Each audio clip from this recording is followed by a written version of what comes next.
what does the logical conclusion of all of this lead to? To these very, very rich folks, what do they spend their money on? Well, this is just a symbol of everything wrong in the world.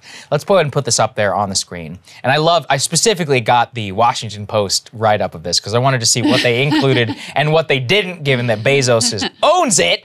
Rotterdam will be dismantling part of a historic bridge so that Jeff Bezos' massive yacht can pass through. Not a joke. Jeff Bezos' 417-foot-long, 3-mast yacht can now pass through the waterway sometime this summer. According to the spokesperson for the city, the Koningshaven Bridge, I think Koning means king, so something like that, will be had to be partially dismantled because the yacht, which has cost an estimated $500 million in the nearby city of Alblasserdam, sorry, Hollanders, which is, I guess you guys still build great ships, so that's why Bezos chose you, needs to be able to pass through the city of Rotterdam to eventually get through that. But the city's historic steel bridge has a clearance of just over 130 feet. Now, just to give you an example of this bridge, it was built in 1927. It was a railway bridge, one of the very first kind in Europe. It was actually decommissioned in '94 after it was replaced by a tunnel, but it was declared a national monument. And the bridge actually underwent a major restoration in 2014 because they said it would not be dismantled again. At the time, that's what they said. And yet, they have now agreed that they will be dismantling the bridge in order for the yacht to be able to pass through. The only not insult to injury is that, yes, Bezos will be paying for the dismantling. I guess that's fine. But just the symbol of a historic bridge, which was once the pride of the Netherlands, to be partially dismantled and reassembled after they said they wouldn't do it anymore, after it was restored, just so the guy's yacht can get from the shipyard to the open sea. What else? Whims of a billionaire. At the whims. I mean, they really see the $500 million yacht, one of the most expensive yachts in the history of mankind. In fact, this yacht, let's put this next one up there, cost $500 million and is so big, it actually requires a little support yacht in order to track it and follow it around, which includes like helipads and all sorts of other crazy stuff. The existence of the yacht was actually first reported by Brad Stone in his book about Amazon, but this is one, yeah, so it was all kept under wraps. A lot of this was never even supposed to hit the public, and thanks to Brad for uncovering it to the world, just exactly this $500 million yacht and what this thing looks like. This puts Bezos on par in gaudiness with Mohammed bin Salman of Saudi Arabia. At least so he this will be the largest sailing yacht in the entire world. Wow. So, so he's bested them. He's bested them. He's a sultan. He's a king. He certainly the Sultan of Brunei is jealous. Yeah. He certainly sees himself that way. The whole world is his playground to be done with as he wishes.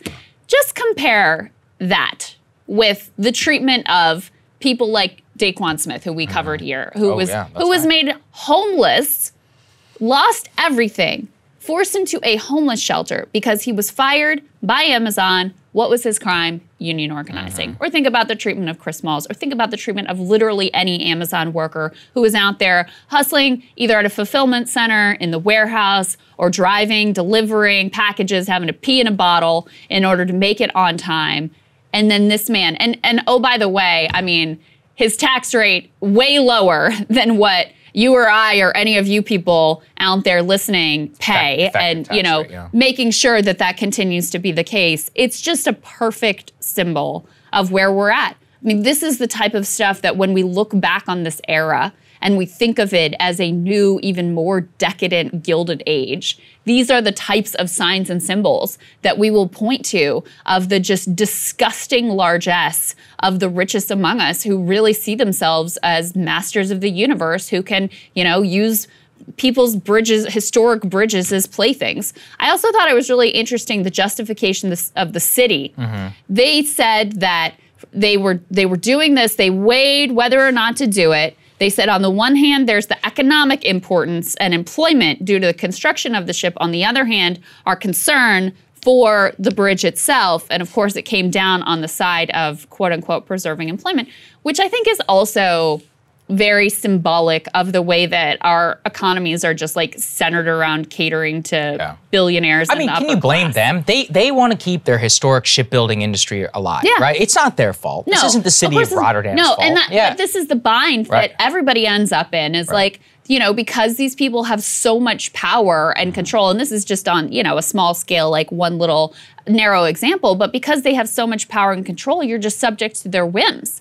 Right? So, you know, that's why when you had the Amazon headquarters competition, you had all these cities just like throwing themselves at Amazon, one of the richest companies in the entire world, and they're offering up hundreds of millions of dollars and said, please come and create some jobs. You have to, honestly. That's right. I mean, so it really says it all. This is just a little microcosm of how our whole system is structured around the whims of these disgusting people who have rigged the system so that everything, good times are to their benefit, crises are even more to their benefit. They get further and further and further ahead and do everything they can to try to leave the rest of the population behind. I forgot to mention about the bridge. It was actually bombed by the Nazis in 1940. And, you know, I mean, that's the other, you know, this is the symbol of the bridge being dismantled for these purposes. That's where it was declared a national monument. I mean, and this is a huge bridge. Like, just to give people an idea, we showed the picture previously. There's like a square part in the middle that goes up 130 feet. This thing is so big, it can't even pass